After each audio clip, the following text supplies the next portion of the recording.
நீ எந்த ஊரோட உயிராயிருந்தாலும் உன்னை சொந்தம் ஆக்குண்டா, அதுதான் இந்த ஊருடா.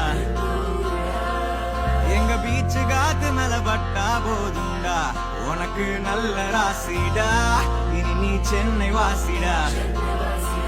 பாவா வந்து ஆட்டோல ஏறி பாத்தியா, அண்ணன் சொல்லு நம்ம ஊரோட வரலாறு கேட்டியா, மயிலாப்பூர்